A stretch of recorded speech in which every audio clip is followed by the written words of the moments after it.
Tá gravando? Tá gravando Tá, já agora. tá gravando. Agora tá gravando.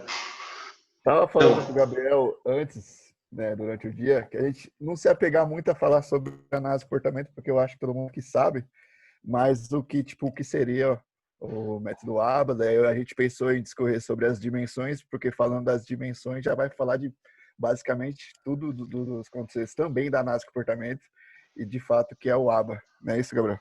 isso. Alguém aí não sabe o que é o ABA? A gente começar do zero.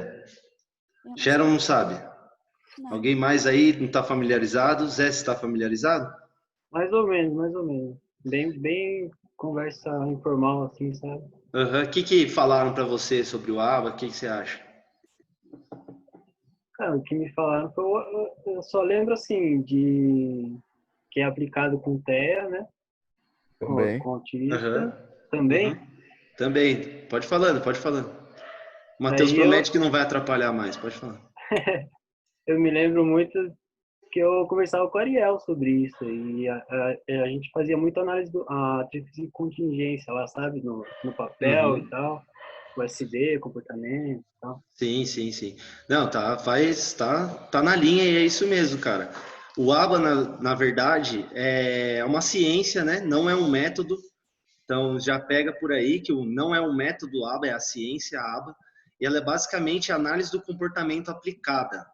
Então, o que é? É o que a gente são os conceitos básicos da análise do comportamento que a gente usa para tratar e ensinar comportamentos novos para as pessoas, né? Tanto também tirar os comportamentos, né? É muito usado em TEA porque não dá para saber o porquê, né? Mas Não, na verdade, quando a gente fala em aba, né? Tipo, já vem TEA na já vem cabeça. ideia na cabeça, porque onde tem mais estudo, se não para pensar no Brasil, onde aparece mais, assim, tipo, dado falando sobre é na área do TEA, né? É É onde porque apresenta mais começou no resultado. TEA, né, mano? Isso. É onde apresenta mais resultado atualmente, é com aba. Então sempre a gente vai ouvir falar em aba e acaba pareando com o TEA, né? Querendo ou não, porque é sempre nessa área que vem usando. Mas não que o aba seja usado só com TEA, né? Como disse, a análise do comportamento aplicado. No caso, o aba é a Play Behavior Analysis. Sei lá como se fala isso em inglês, mas acho que é isso É mesmo. análise do comportamento aplicado. É. Exatamente. Aí, que E tem nem até a gente está pesquisas falando, não recentes só se aplica em que... TEA, né? São os Isso. princípios básicos que a gente usa para ensinar as pessoas. Então, por exemplo, deveria, né, ser muito usado. A Sharon é professora, aí deveria ser muito usado na área dela, por exemplo. A questão, porque ela serve para ensinar o comportamento. O que a gente tem aqui na tela são as dimensões do ABA, né?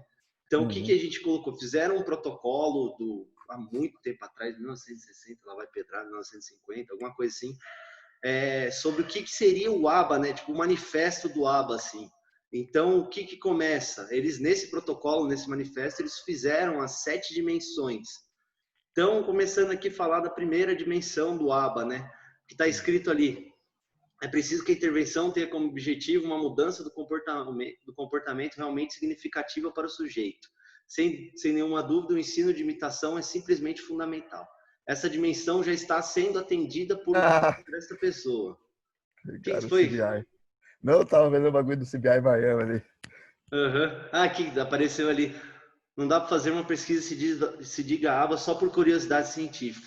Então, basicamente, a primeira parte aplicada, né, que a gente está falando, a dimensão aplicada, ela serve para a melhoria de vida das pessoas, né? Então, a gente pega o que é a análise do comportamento e a gente usa para aplicar para a melhoria de vida das pessoas, né? Então, por isso, já diz, tá até na sigla ABA, né, basicamente. Isso. Essa dimensão aplicada, tipo, para quem trabalha com ABA, ele direciona diretamente o trabalho para a pessoa que é interessada e para a sociedade no geral. Eu acho que um exemplo clássico aqui que a gente, para quem trabalha com TEA, lida muito com isso, é que os pais às vezes chegam querendo que a gente melhore os repertórios de autoestimulatório das crianças, mas a gente primeiro tem essa primeira dimensão já diz tudo do nosso trabalho ou não. Se aquele comportamento autoestimulatório que produz o reforçamento naturalmente, se ele está atrapalhando na vida do indivíduo. Se a gente avaliar que tipo, não atrapalha nas demandas dele, nas funções de aprendizagem, enfim, segundo essa dimensão, a gente não iria trabalhar. E também a gente tem que levar em consideração repertórios que podem ser prejudicial para a sociedade como um todo. Acho que aqui difere muito de um trabalho, por exemplo, de um pesquisador, que ele vai explanar todo o campo. Aqui a gente já vai mais direcionar para a demanda do sujeito. Já pensando também na questão da análise de comportamento, seja na clínica ou aqui também, a gente sempre avalia os déficits e os excessos comportamentais, né, que atrapalha, prejudica a vida do sujeito. Sim. Viu, gente? Vamos parando a gente, que só nós tá falando aqui e não é legal, né? Vamos... O Elton também já trabalhou com isso, né? Exatamente, Elton. Não sei se ele tá aqui ainda. Tá aí sim. Tá mutado, Elton. Ou não? Não. Tá ouvindo? Então, opa. Tá ouvindo? Sim. Então, beleza. Então, eu trabalho na área também. E, na verdade, assim, uma coisa também, um ponto legal pra gente colocar, o que diferencia o ABA da análise, né? É que o ABA ele é uma aplicação realmente e ele também trabalha por partes. A aplicação também, né? A análise funcional também, a análise também a gente trabalha dessa parte, né? De pontos, mas normalmente a gente pega um todo para poder trabalhar. E o ABA não, o ABA ele tem que ser trabalhado ponto a ponto. Não pode deixar tipo para fazer, vamos fazer 3 coisas de uma vez, não. É coisa a coisa que tem que ser feito. E uma coisa legal também que vocês falaram aí, a respeito vocês iniciaram falando do... Poxa vida, eu tava no telefone que eu esqueci, cara. A hora que voltar aqui eu falo. Mas era uma coisa interessante que vocês falaram do ABA aí. Tá muito baixo seu som, Elton. Hoje alguém perguntou... Pra mim tá suave. Tá suave, que você tá de fone, a gente tá aqui, coisinha. Então é isso. Hoje alguém perguntou no grupo a respeito...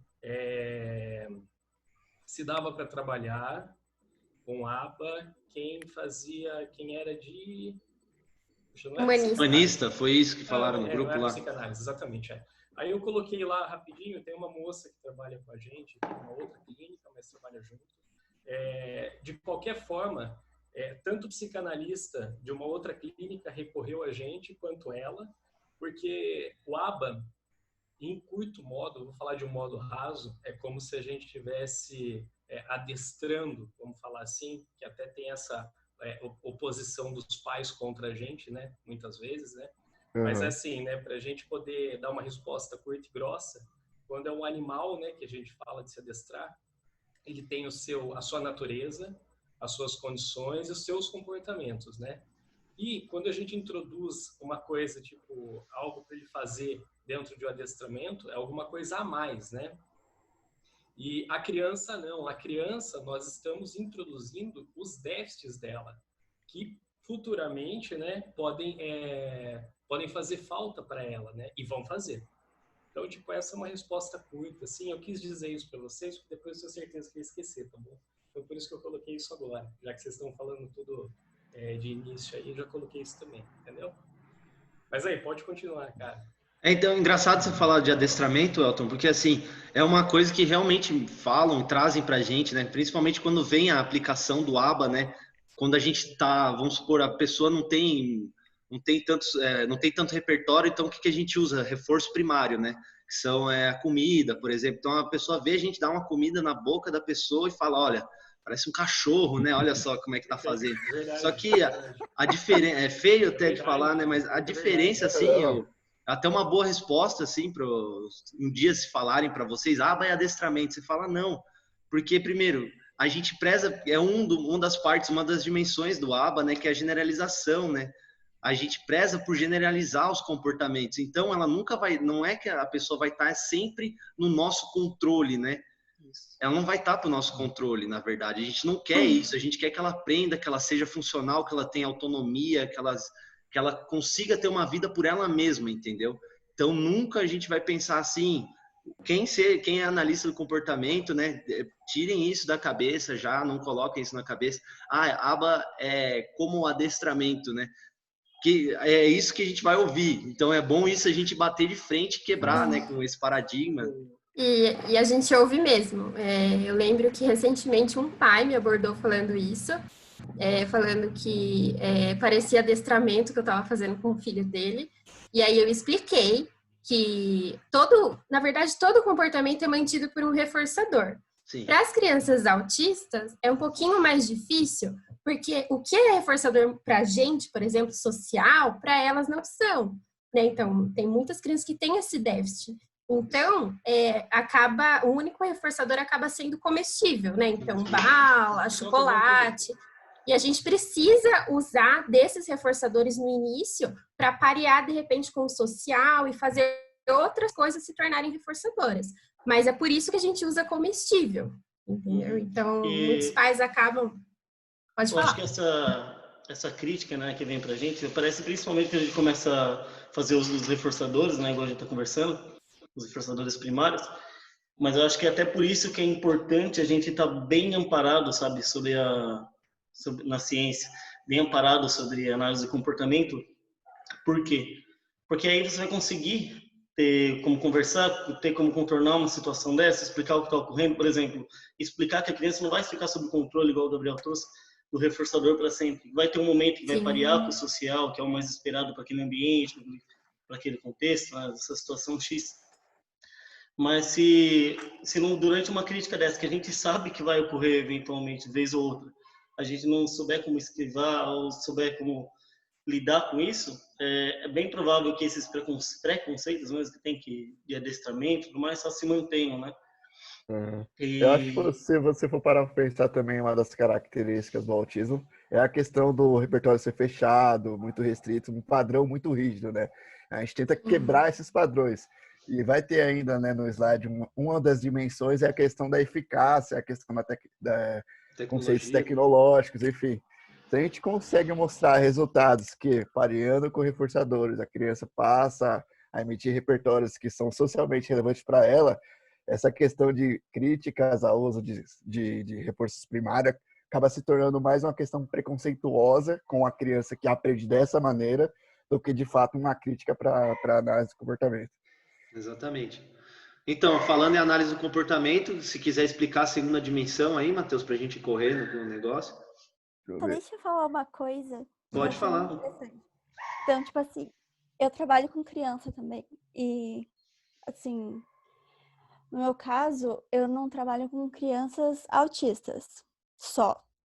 Mas eu trabalho com crianças, né, de várias idades e tal, várias faixas etárias. E nisso, eu penso que a gente aplica várias questões diferentes, várias formas de ensinar elas. E então, não é somente no autismo que a gente vai ter que fazer esses processos. Eu vejo, várias vezes a gente tem que fazer os processos para a criança aprender. E sim, é como vocês falam, os pais, eles chegam pra gente, eles falam, você está ensinando nosso filho dessa forma, mas ele parece estar sendo adestrado realmente. É de uma forma estranha.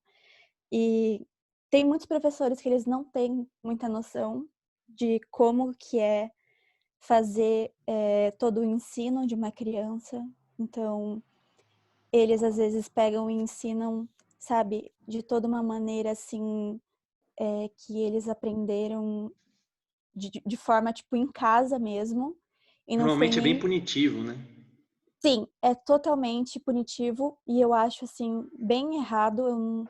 Eu discordo totalmente porque muitas crianças acabam sofrendo com isso e... Isso. Na verdade, se a gente for... Dá pra ver isso claramente. Então, assim, eu vejo que você consegue entender que no âmbito escolar você enxerga muito das crianças, tanto no olhar delas, na forma delas agirem. Então, é muito interessante como a gente aplica também muito disso. Se a gente for parar para pensar, né, atualmente não todas as escolas, todas as salas, né, mas a grande maioria, 99,9%. as crianças elas estão aprendendo mais por esquiva do que por reforçamento, né? Então, sim, tem uma crítica em cima de usar o reforço, certo? Das crianças, que está adestrando, mas o ensino está baseado todo em uma questão de punição, de não do fortalecimento, da resposta adequada, mas extinguir a resposta adequada e não trazer o que se espera ali, né? Para ser fortalecido. Cara, perfeito isso aí que você está falando, porque é feio olhar para o psicólogo e ver ele trabalhando com a aba, né? E aí falar para a gente que a gente está adestrando, né? E bonito é pensar que está dando carinho e ao mesmo tempo fazendo isso que vocês estão falando agora, né? Então, tipo, não olhar para a ciência, né? É isso que está acontecendo. Exato. E um outro ponto legal também do que a Sharon falou e que cabe aqui, o autismo é muito difícil de ser diagnosticado, né? Ele tem suas complicações, que tipo... Não, difícil, né? Dependendo do caso, né? Então, Sim. Quando tem dúvida, aplica a aba. Essa é o esquema. É a dúvida, né? Aplica a aba, cara. Porque na dúvida, vamos no certo, basicamente. Perder não vai perder, entendeu? E o que eu vejo muito é que os pais, eles nunca querem aceitar. Tipo, nunca eles querem ir atrás de um psicólogo, eles nunca querem ir além. Então, a criança, ela pode ter alguma coisa, mas eles nunca vão além. Vai ficar por ali mesmo. Então, eu lembro que teve uma vez que eu trabalhei e a criança, ela não comia nunca. Ela ficava brincando sozinha sempre, ela não comia, ela não interagia, ela não fazia nada, ela ficava olhando para cima. E eu sabia que tinha alguma coisa errada, porque eu já estudei um pouco de psicologia, então eu já estudei e eu sabia que tinha alguma coisa errada. Mas se eu chegasse para os pais e falasse isso, eu sabia que eu ia ser crucificada. Então basicamente, eu tentei conversar. Né, basicamente. Sim, então eu tentei conversar. Eu falei, olha, ele não come direito, não sei o quê. Não fizeram nada. Ele ficou do mesmo jeito. Até recentemente, né, tá surgindo um pouco dessa crítica, né? Tem muitos profissionais, inclusive da área da saúde mental, que ainda esperam a criança crescer mais para poder fazer o trabalho. A gente fala isso no autismo ou qualquer outra questão do desenvolvimento. Quanto mais intervenção precoce, mais eficaz, que a gente consegue se adiantar o tratamento no período de poda neural lá do 1 ano e meio. E a criança perde muitas habilidades naturalmente, todo ser humano é assim.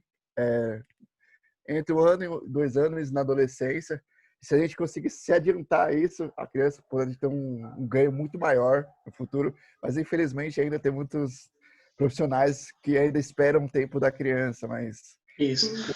O problema principal, eu acho que, tipo, não todos, né, mas muitos dos médicos, igual você trouxe, esperam esses 2 anos de idade. Então, se para um médico é difícil bater martelo e chegar e falar, putz, a criança tem autismo, imagine pra gente que nem pode diagnosticar nada, sabe? Você tá vendo todos os sinais, todos os comportamentos, que a gente já conhece um repertório tipo X, que uma criança autista apresentaria e não apresentaria ali, mas você não pode chegar e, seu filho tem autismo, né? Eu acho que cabe a nós também, né, ampliar a nossa rede. Eu acho que isso que a gente está fazendo aqui é uma boa, sabe? Ampliar a nossa rede de contato para a gente conseguir encontrar esses profissionais, tipo médicos, eu falo, né, que vão conseguir dar esse diagnóstico, vão conseguir observar com o olhar que a gente está olhando aqui agora, por exemplo, da importância do início da intervenção quanto mais cedo, ao invés de um medo de diagnosticar, por exemplo, né? E é interessante da gente focar também que a gente nem precisa ter um diagnóstico para a gente começar a intervenção. Né? Muitos pais esperam o médico dar esse diagnóstico para só então buscar uma ajuda. Só que não, se você está com dúvida, se o seu filho já está apresentando sintomas, que problema tem você buscar já uma intervenção? Às vezes ele nem vai ser diagnosticado com autismo, mas ele tem aquele déficit. Então, ele precisa de tratamento, né? Precisa ser tratado. E às vezes você trata e pronto, né? Era só um déficit, não era autismo, mas às vezes enfim. No máximo, isso entra em intervenção aplicada. Exato. Que problema tem? O ABA é amplo, o ABA não é só autismo, né? E uma coisa legal que eu conversei com o Gabriel também, sem diagnóstico profissional, mas ali, tipo, vendo muitos pais de crianças com autismo que eu atendo, percebo que tem autismo também. Então, tipo... É verdade que a gente comentou, né? É muito... É complicado, às vezes, em algum caso, em outros são bons. Quando é para uma aplicabilidade, eu tô vendo que os pais que eu consigo ver que possam ter autismo também, eles são mais aplicados do que os pais típicos, por causa da rigidez. Então, nessa parte ajuda, entendeu? Mas para algumas compreensões, assim, é mais complicado também. É verdade. Então, continuando o texto aqui, galera, o Matheus vai explicar a dimensão comportamental, porque eu tô falando para ele explicar, na verdade. Essa dimensão comportamental, eu não vou precisar ler, mas se vocês quiserem ler, já que apareceu uma mensagem aqui. Ixi. Acho que vai encerrar. Vai? Sério? Vai. Apareceu aqui alguma coisa? Apareceu, mas eu fechei sem ler. Não, falou que tava sem limite de tempo, tava de boa. Boa! Então tá ótimo. Se fudeu. Eu tenho compromisso, cara. Boa, infelizmente. Essa dimensão diz respeito à dimensão comportamental, a definir e como que ele funciona, enfim. É legal a gente não se apegar a essa palavra dimensão comportamental, porque dentro da análise de comportamento... Tudo é comportamento. Isso, ele é muito amplo, né? Quando a gente fala em comportamento, a gente não está falando só de respostas, nem só de consequências e nem só de antecedentes. A gente está falando de tudo que impacta no comportamento do sujeito, seja questão de física, ambiental, enfim.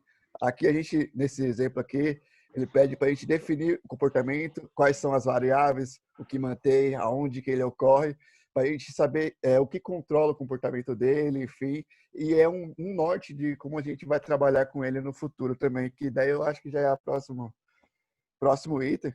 Então, vou nem Foi mais o que o meu amigo Zé falou aqui, que ele comentou, o Ariel me falou, era muita coisa da tríplice contingência e tudo mais. Aí que se aplica a parte comportamental, onde a gente vai analisar realmente o comportamento com a tríplice contingência, né? Qual é a frequência dele, a intensidade. Uhum. É legal, eu acho que aqui ele define bem uma resposta que se quer trabalhar. Eu acho que vai ter um slide aí que vai trazer até um exemplo de um comportamento autolesivo. Mais para frente. Daí nesse caso aqui eu acho que é um importante instrumento a gente usar a análise funcional para definir qual a função do comportamento, onde que ele ocorre, quais momentos ele está privado, o que ele consegue, enfim, é o que a gente já sabe em questão de análise de comportamento. Engraçado que a Jéssica falou um monte na outra vez, agora ela tá quietinha. Olha, vai até se desmutar, ó. Não vou mesmo. É que tá um barulho infernal nessa rua hoje. Você mora no Júlio de Mesquita? Eu moro em Itu, gente. Eu sou daqui de Itu, gente. Mas eu tô só escutando vocês e anotando as coisas aqui, porque tem bastante coisa que é novidade pra mim. Então, tô anotando pra estudar depois. Qualquer dúvida eu pergunto. Tá bom. A parte aqui da questão da dimensão conceitualmente... Desculpa, né? Vocês gostariam de comentar alguma coisa sobre a questão comportamental, né? Então, seria alguma dúvida sobre isso? Acho que está bem claro na nossa cabeça, né? Todo mundo que está estudando análise do comportamento, então meio difícil fugir, né, da comportamental, até porque o ABA é pura análise do comportamento. Então, terceira dimensão conceitualmente sistemática, o Ariel vai explicar para a gente aqui, né? Vai vir embora agora? Não, ele vai aproveitar para explicar para a gente. Vou ler um pouquinho. Lê, porque eu não sou igual o Matheus, né? Eu não vim preparado, na verdade. Desculpa. Eu peguei ele no pulo aqui. A dimensão conceitual sistemática, isso indica que o sujeito irá mobilizar os conceitos da análise experimental do comportamento, como antecedente, reforçamento, contingência, para avaliar esse ensino e planejar seu trabalho. Também deve se servir daquilo que já foi escrito, se basear na literatura sobre o tema, neste caso, o ensino de imitação. Essa é a base que instrui as demais transformações necessárias. Eu acho que, né, lendo esse pouquinho, a gente já continua, eu acho que entra um pouco daquilo que a gente estava conversando no começo, sobre o quanto a gente tem que estar amparado com a teoria para a gente conseguir atuar, né? Para a gente conseguir montar as estratégias que vão ser utilizadas, saber como trabalhar com cada organismo, né? Com cada pessoa que a gente vai encontrar na nossa carreira. Porque se, por exemplo, você não tiver apoiado de verdade, né, nos comportamentos, não tiver apoiado realmente nos termos ou em como o funcionamento dessa ciência, né, como um todo, dificilmente você vai conseguir, por exemplo, driblar algumas situações, né? Um exemplo foi só uma situação de um familiar questionar você sobre você não está imitando, você não está adestrando meu filho, por exemplo. Essa é uma das questões, se você está bem amparado sistematicamente nos conceitos, né, na teoria, te auxiliaria. E isso falando só de uma relação com o pai, né, com um familiar. Agora imagine situações do tipo do tete a tete ali, né, com o seu cliente, por exemplo, um comportamento autolesivo muito intenso, por exemplo, o cara se machuca muito, né? Se você não está bem apoiado, você vai criar a teoria você vai criar a estratégia da cabeça, baseado em quê, né? Ah, mas um dia lá no passado eu vi que fulano de tal fez assim. Não, pra gente na área do comportamento tem que estar bem, tem que estar branco no branco. Acho que em toda a área, né? Não só o ABA, qualquer área, para quem é analista do comportamento, é os professores sempre falam, e hoje eu vejo que de fato, putz, não estou entendendo o meu caso aqui, não sei o quê. Daí ele sempre volta para os conceitos básicos, foca nos conceitos básicos. Eu acho que quando a gente está numa situação real, acho que fica mais claro o que o Ariel falou, né? Quando, por exemplo, a gente planeja uma intervenção de extinção, beleza. E a gente sabe que na extinção também tem a variação do comportamento, o aumento da taxa de resposta. E ver isso pessoalmente, para quem é novo, enfim, para quem já tem experiência, já aprende a lidar com isso. É muito desgastante, é um estresse muito grande. Você vê que a criança, ela aumenta o nível de ansiedade dela, dependendo do comportamento pode ser perigoso, enfim. E se a gente está bem embasado no que a gente está falando, a gente consegue identificar. Ah, ele está variando a resposta, ele está aumentando. Vou esperar mais um pouco, porque de fato está dando sinais do que está acontecendo é uma extinção e não um reforçamento. Porque, putz, eu estou vendo o comportamento aumentar de frequência. Caramba, será que eu estou fazendo extinção? Estou reforçando? Mas se ele apresenta variedade, se ele começa a baixar, então de fato foi extinção. E principalmente aqui, completando o que o Ariel estava falando, a gente conseguiu unir os conceitos básicos com as técnicas, as tecnologias que a gente tem de ensino. Daí, no caso, lógico, pensando em um caso individual, a gente conseguir fazer um plano de intervenção. Ah, vou usar esse tipo de ajuda nesse contexto, com esses instrumentos. Essa é a minha fala, porque essa minha fala é um SD para um comportamento que eu quero. Sempre pensar, né? Tipo, a gente tem uma tríplice contingência, né? Antecedente, resposta e consequência. A gente tem duas oportunidades de conseguir fazer mudar aquele comportamento, no antecedente e na consequência. Então, a gente conseguir trabalhar nesses dois lugares de forma bem controlada, a gente vai ter um trabalho bem eficaz. Isso. E pensando também nessa parte conceitual, sistemática, e trazendo um pouco do que você disse de todas as áreas que a gente consegue atuar, por exemplo, pegar, né, eu acho que é Sharon. Psicoterapia, por exemplo. Você é professora? Sim, isso. Sim. Então, pensando em áreas do comportamento enquanto na sala de aula, o professor com certeza vai conseguir expressar muito melhor que a gente, né? Mas só para trazer como exemplo, um professor para conseguir ensinar um aluno, ele precisa saber, né, vamos dizer, que nível aquele aluno está, quais são os pré-requisitos que ele tem e o que dá para ensinar a partir dali, né, daquele repertório. Por exemplo, se eu quero ensinar um aluno a ler, né, eu tenho que primeiro saber se esse aluno tem os pré-requisitos para conseguir ler, né? Se ele consegue fazer isso. E assim sucessivamente, todos os comportamentos que a gente vai ensinar para... Sim, principalmente agora. Eu vou até falar sobre isso. Principalmente agora que a gente está tendo que mandar todas as aulas, a gente está tendo que mandar tudo online, né? Então, a gente manda as coisas para eles, só que a gente não sabe, né? Porque a gente não recebe retorno. Então, por conta disso, a gente tem que conhecer muito bem o que a gente acha que eles podem conseguir fazer. Então, a partir disso... Apareceu ali. A partir disso, a gente tenta fazer alguma coisa.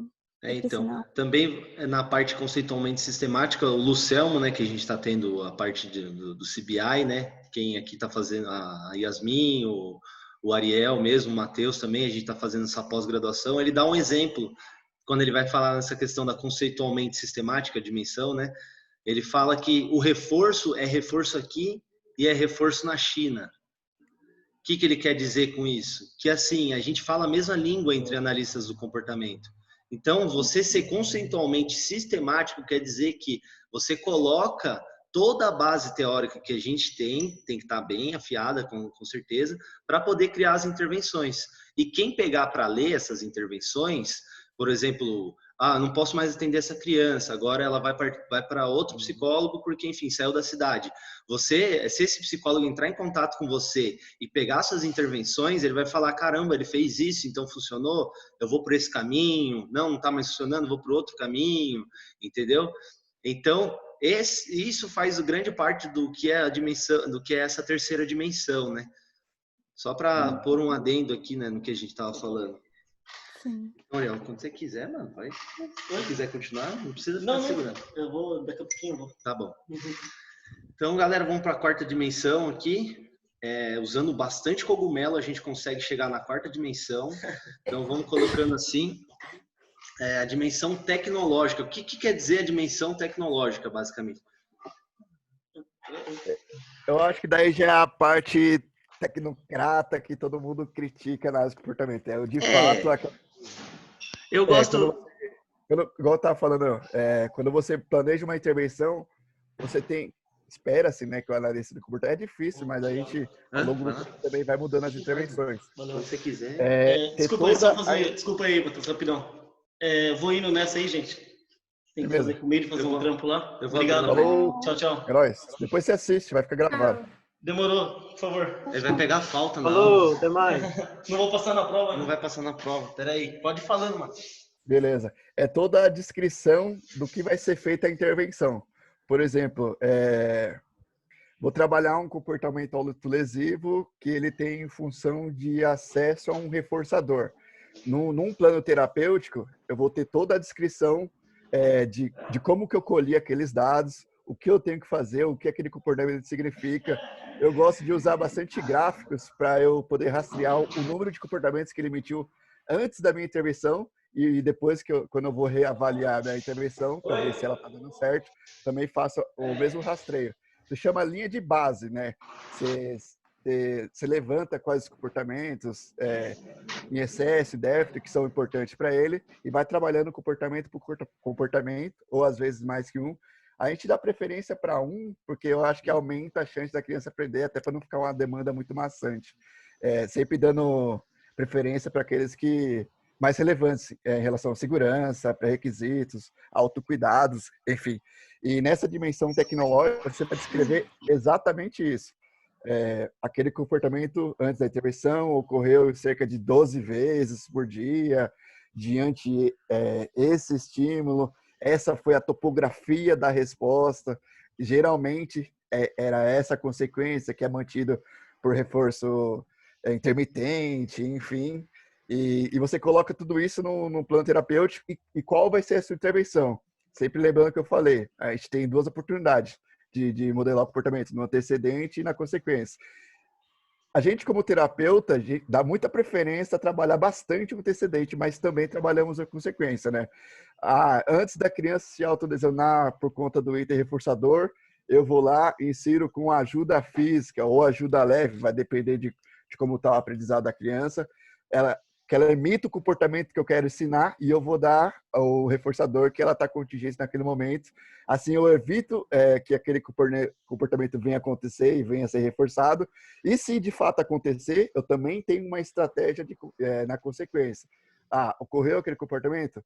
A gente vai ignorar o comportamento sem ignorar a criança, lógico, se esse comportamento for causar lesão física para ela ou quebrar alguma coisa na casa, enfim. E bem descrito, né? Eu vou ficar do lado da criança, mas eu não vou manter contato visual. Depois que ela estiver com o braço abaixado, é legal a gente não usar esses conceitos clichês. E quando ele se acalmar. Mas daí a gente tem que definir o que é se acalmar. Eu posso definir, está com o braço para baixo, né? Beleza. Por 15 segundos, eu vou lá e insiro o comportamento adequado e entrego o reforçador que eu quero. Eu acho que é isso. Se alguém quiser complementar minha fala. Eu queria só complementar, assim, da importância que é da gente ter tudo isso descrito, porque às vezes o que acontece bastante é da criança não emitir esse tipo de comportamento na presença dos terapeutas e na escola, na presença dos pais, ela emite e ela consegue o que ela quer. Então, quando a gente tem os procedimentos descritos e a gente mostra para todo mundo que a criança tem relação, então para a família, para a escola, eles conseguem reproduzir o mesmo procedimento que a gente faz e consegue ter sucesso, entendeu? Então, essa é a importância da gente ter tudo descrito, exatamente isso. Passo a passo. Inclusive, o uso dos reforçadores, né? Às vezes, o terapeuta que às vezes não está atento, às vezes ele é novo. Depois que ele emitir o comportamento, eu quero que vocês apresentem reforço social. Mas qual é o reforço social? O que ele gosta? Um parabéns, é um contato visual, Sim. É um carinho no rosto, enfim. Igual você falou, né, Yasmin? A gente se comporta em um ambiente. Inclusive, pessoas são ambiente. Às vezes, na presença do pai, ele se comporta de um jeito, de acordo com a história de reforçamento, mas às vezes do professor, outro, porque o professor também é outro ambiente, enfim. Nossa, eu observo muito isso. Eu tô sempre observando as crianças e eu sempre fico anotando, assim, tipo, na minha cabeça, exatamente o comportamento delas. Tudo que elas fazem de comportamento diferente. Então, eu tenho 24 alunos, então eu sei exatamente como eles se comportam, assim, sabe? Tipo, esse daqui, ele vai fazer tal coisa, então eu sei como ele vai reagir se eu fizer tal coisa. Eu sei por que ele vai fazer tal coisa. Então, é interessante, sabe? Mas daí é incrível porque você fica tentando colocar porquês do porquê ele faz aquilo, sabe? Às vezes não tem muito que você fazer naquele momento, mas você fica tentando fazer, sabe, algumas analogias, algumas coisas. Eu acho que pegando o seu exemplo também, desculpa, Gabriel, cortar você. Não, normal, acontece direto, pra falar. Você falou assim, eu sei que se eu fizer isso, ele vai reagir de tal maneira. Daí já é uma forma também de você pensar também, trabalhar o antecedente. Pô, dessa maneira ele vai reagir desse jeito. Vou tentar outras maneiras de passar aquela mensagem ou passar aquela atividade que ele possa não vir reagir daquela maneira que pode ser negativa. Mas eu não sei o que pode, como eu posso fazer. Vamos testando, né? A gente também não tem bola de cristal, a gente também tem que testar as intervenções, avaliar, enfim. Fala, Gabriel. Então, né, pegando também o mesmo gancho da Sharon, né, que um dos meus atendidos, eu estava recebendo essa questão assim por WhatsApp, né, infelizmente estou fazendo bastante atendimento por WhatsApp, por mais que eu não goste, né, eu gostaria muito de fazer os atendimentos ao vivo, né, que é isso que me dá o gosto da profissão, mas enfim, ele grita muito, esse era o exemplo, e quando ele grita, cada vez que ele grita mais, ele se incomoda, isso pra gente não é nada. Isso pra gente entra aqui e sai aqui, beleza.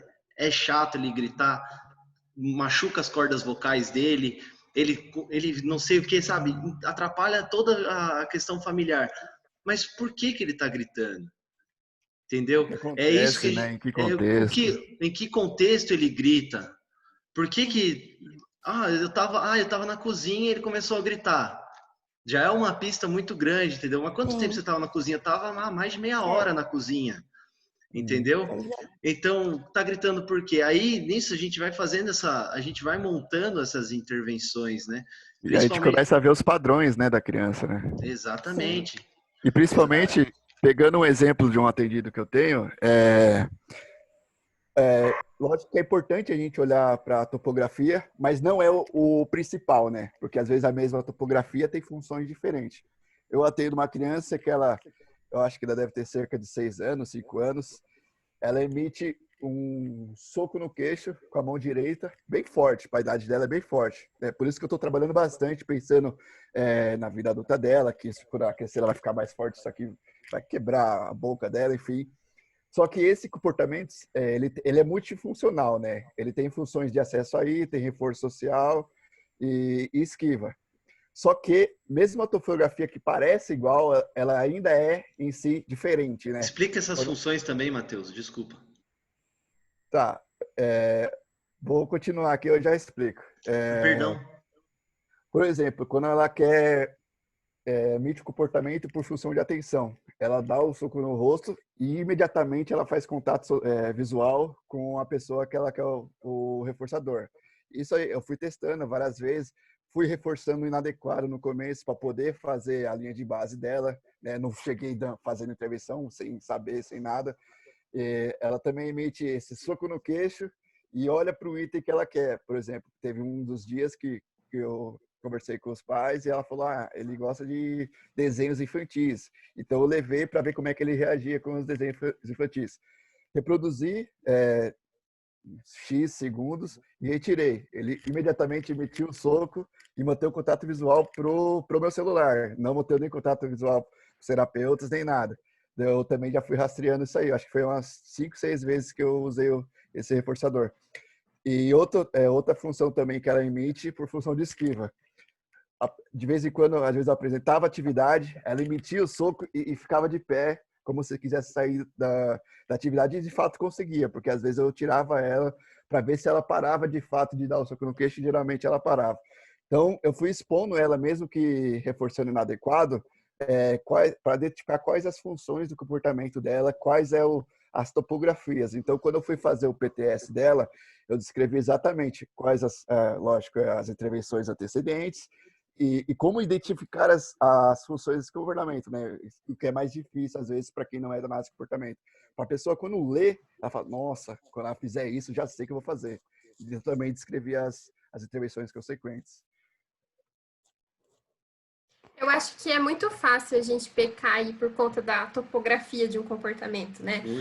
Às vezes, dá um desespero na gente de ver a criança se batendo, e é aí que entra a necessidade da gente ter a mínima noção da análise do comportamento, né? Da ciência mesmo, porque só aí a gente vai começar a poder fazer análise funcional e entender o porquê que ela se bate. Esse é importante, não é como ela se bate, enfim. A gente tem que saber a função daquilo. E é muito fácil a gente cair aí, ela tá se batendo, coitada, dá um abraço na criança, conversa com ela para ela parar de se bater. Então, a gente tem que tomar bastante cuidado com a topografia do comportamento e prestar atenção na função. Eu acho que isso, pela análise do comportamento ser a ciência, ela é por si só eficaz, né? Porque quando a gente faz a linha de base da criança, identifica o que mantém o comportamento dela e faz as nossas intervenções, depois de um tempo a gente também reavalia a intervenção. Se de fato aquele comportamento diminuiu, se ele obedeceu aos critérios de extinção, lembra, num gráfico ele vai aparecer muito nítido. E daí a gente vai saber se a gente não está fazendo a coisa eficaz, porque não diminuiu aquele comportamento. Vamos mudar a intervenção, não tem problema nenhum errar. Quem está exposto à ciência está exposto a erros, tentativas. É importante a gente saber o que a gente está fazendo, ter o conceito bem apropriado para a gente poder fazer um bom trabalho, reavaliar quando não estiver fazendo um bom trabalho, buscar supervisão, buscar opiniões, enfim. Isso me lembra bastante quando eu estava trabalhando, quando a gente ainda não estava numa pandemia. Então, eu tinha uma aluna. Nem lembrava mais. Que eu tinha uma aluna que ela, no início, assim, eu achava, assim, que realmente eu precisava cuidar muito dela, né? Então, ela chorava, assim, bastante. Ela chorava muito. Então, eu pensei, nossa, realmente ela deve estar muito triste, ela deve estar, né, tendo alguma coisa. E daí depois simplesmente eu comecei analisando ela, e daí eu via que ela chorava assim sempre, qualquer coisa ela chorava. E ela chorava sempre. E daí, aconteceu alguma coisa, não era nada demais, mas ela chorava. Uma professora nova entrou na sala. Ela chorava porque ela queria chamar atenção. Era uma forma dela chamar atenção. Daí, tipo, quando tinha reunião, os professores, tipo, vinham, todos os pais vinham e os pais dela nunca vieram. E daí eu comecei a observar essas coisas e eu comecei a ver que ela não era, tipo, muito, sabe, acho que provavelmente não davam tanta atenção para ela em casa, até mesmo por conta das roupas que não cuidavam, sabe, não deixavam ela da forma mais adequada. Não, realmente a gente observa muito isso. Então, com isso eu comecei a observar que na verdade ela queria realmente chamar atenção, mas é porque ela nunca tinha atenção de ninguém, e aquela era a forma de ela chamar a atenção das pessoas, chorando o tempo inteiro. Então, o mais importante, né, da gente identificar, pegando esse seu exemplo, ela faz isso por chamar atenção, mas a gente pensa, por que ela tá chamando atenção, né? Tipo, tá faltando atenção, um cuidado, faltando muita atenção, como você falou, né? Não vinha às vezes nem esse cuidado direito. Isso mesmo. Uma atenção mais básica também, né? Enfim, gente, passando um uma pouquinho. Coisa... Desculpa, pode falar, Yasmin. Eu já ia mudar para quinta dimensão já. Tá. Eu ia falar que normalmente o pessoal acha que a gente é rígido, né? O analista do comportamento vai deixar a criança chorando, vai ignorar a criança. De fato, a gente faz isso mesmo. A gente... Mas só se a gente identificar que a criança está pedindo por atenção de maneira inadequada. Exatamente. Então, se ela está chorando por atenção, a gente não dá. Só que a gente vai ensinar, se a gente acha que está faltando realmente atenção, se ela está pedindo por atenção, a gente vai criar outras formas adequadas dela pedir atenção e ensinar ela. É isso que eu faço. É isso mesmo que eu faço. Eu tento ensinar para ela que ela pode pedir atenção de outra forma. Tipo, ela não precisa chorar para pedir atenção. Ela pode vir e perguntar alguma coisa, ela pode vir falar que ela fez alguma coisa. Tipo, eu fiz isso. Daí, tipo, ela vinha pra mim e falava, eu fiz tal coisa, eu fiz tal desenho. E daí eu falava pra ela, nossa, ficou muito bom o seu desenho. E daí eu sorria muito pra ela, eu abraçava ela, daí ela ficava feliz. Legal. Entende? Mas dessas formas que eu tentava fazer ela parar de chorar. Perfeito. Por mais professores como você. Quando a gente pensa em transtorno de espectro autista, que tem um repertório fechado, eu acho que só para concluir a fala da Yasmin, e pegando o seu exemplo do choro, né, a criança que chora por atenção, acho que pensando assim, criança chorar por atenção, tudo bem, faz parte da nossa comunidade verbal, da nossa cultura, enfim. O problema é a criança só saber chorar, só dessa forma que ela consegue atenção, né? Tudo bem, às vezes ela chora porque ela quer atenção. Tudo bem, toda criança às vezes faz isso. O importante é ela só conseguir atenção chorando. Daí tem uma questão do déficit, enfim. Também tem que aprender outras formas de chamar a atenção, sem às vezes ser necessariamente chorando. Sim. Só pegando carona, né? Então, já que vocês estão falando desse assunto, de todas as crianças que eu fui assistir aqui, acompanhamento na escola, todas, em qualquer momento de choro, tem o professor e duas não é acompanhante, como eles falam? Auxiliar, geralmente tem. Desmontou rapidinho para falar, né, Vini? Sempre tiraram as crianças da sala. Mesmo eu estando lá, tipo, ele tá aqui para acompanhar, mas ela começou a chorar. Tiravam da sala. Sério? Tiravam da sala. Gente, que absurdo. É muito comum isso mesmo. Que absurdo, pra que isso? Comigo isso não acontece. Da área de educação, desculpa cortar vocês, eu tive uma criança semelhante à da Sharon, que chorava muito, muito, muito. E para mim, inicialmente, o complicado foi fazer com que os adultos entendessem que essa criança, ela queria alguma coisa. É difícil eles entenderem. Então, primeiro a gente tem que fazer com que os adultos, os professores e auxiliares ali da sala entendam que essa criança não tem alguma coisa, está pedindo por alguma coisa. Aquele comportamento dela é pela falta de alguma outra coisa. Isso. Então, é um processo bem demorado fazer com que os adultos entendam primeiramente, para depois você trabalhar essa questão conjuntamente. Principalmente criança de creche.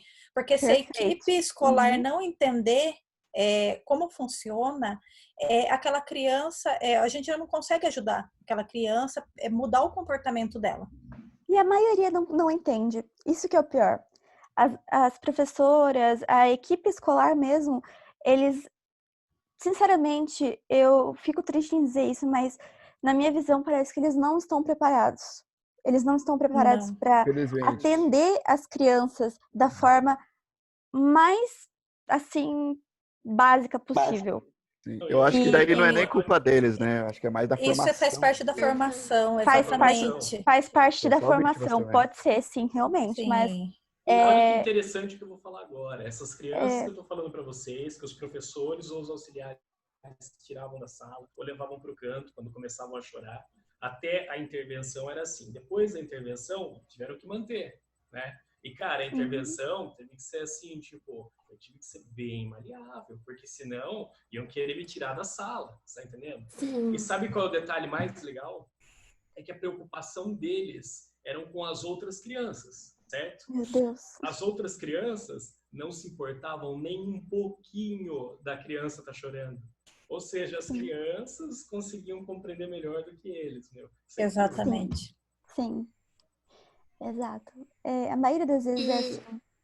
Uhum. E o que eu sinto também na escola, no ano passado eu tive uma criança que estava chorando muito na sala com função de esquiva, né, das atividades. Então, quando tinha alguma atividade, ela chorava bastante e ela conseguia sair da sala e ir para o parquinho.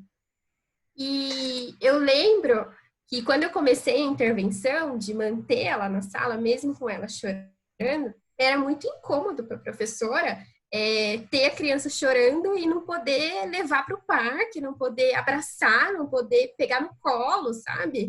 Eu não sei se elas têm alguma coisa na faculdade, acho que a Sharon pode contar melhor um pouquinho para a gente, como que é lidar com o choro, o que a faculdade fala sobre isso, sabe? Porque é muito aversivo para elas, eu sinto que elas saem assim de si mesmo, nossa, é como se desestabilizasse.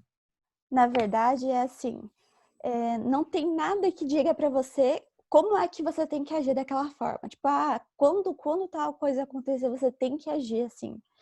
Então, a gente aprende a teoria das coisas, a gente aprende de tal forma, mas nunca é como você tem que ser, entende? Quando tal coisa acontece. Nunca é. Então, quando acontece essa coisa do choro, quando acontece qualquer coisa de diferente, os professores, como eu disse para você, eles não estão preparados. Então, acontece o que vai acontecer, que é, tipo, qualquer professor vai agir da forma que ele está preparado para agir, entende? O que ele tem de bagagem, o que ele tem de experiência vai acontecer ali, no momento. Se ele tem capacidade de contornar a situação, ele vai contornar a situação. Se ele não tem, ele vai deixar do jeito que tá.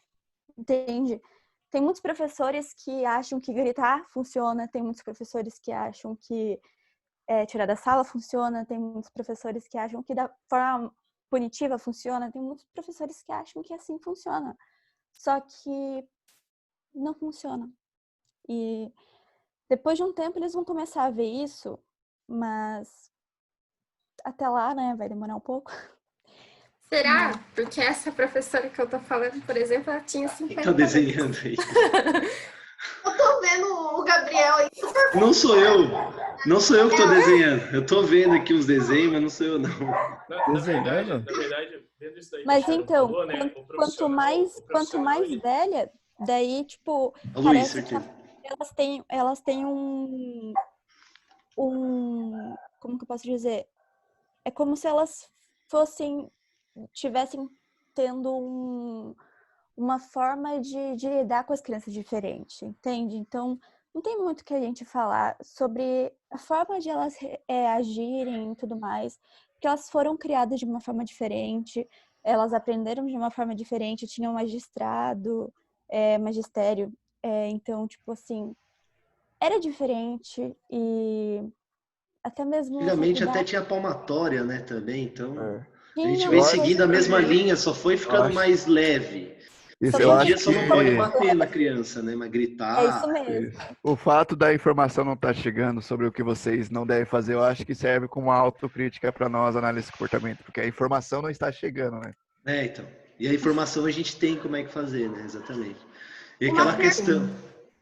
Uma pergunta rápida, porque eu tô meio perdida no assunto, porque quando eu atendi criança, foi um psicodiagnóstico, então foi fenô. Eu ainda tive a oportunidade de atender, porque quarentenou tudo e o meu paciente, as 2 sessões que eu tive eram adultos.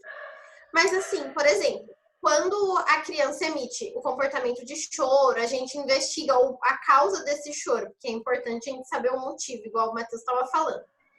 Como que a gente faz? Porque assim, a gente pode agir ali. E com os pais? Tipo assim, essa comunicação com os pais, com a escola, como que funciona? Porque não adianta a gente tentar deixar o repertório comportamental mais adequado ali com a gente e chega lá fora e faz tudo errado de novo. Acho que eu fiz um post esses dias no Instagram, né? Difícil. Não há terapia infantil sem terapia familiar, né? Exatamente.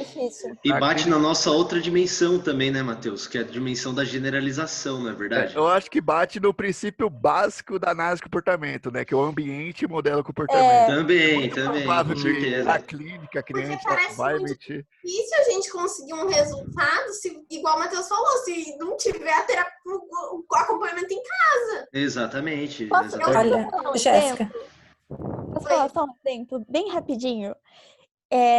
Nas primeiras 2 semanas eu tive um aluno que ele simplesmente, ele não parava quieto. Ele realmente fazia muitas coisas assim que fazia muita bagunça na sala, ele não parava quieto de jeito nenhum.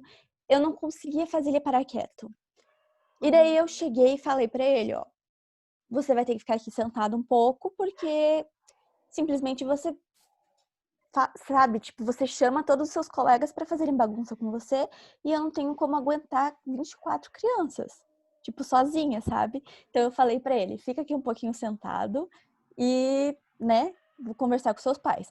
Quando eu fui conversar com os pais deles, nossa, foi literalmente, foi realmente a pior escolha que eu fiz, porque naquele momento eu não achei que seria tão difícil, porque quando eu fui conversar... A gente entende de onde que provém os comportamentos, basicamente, né?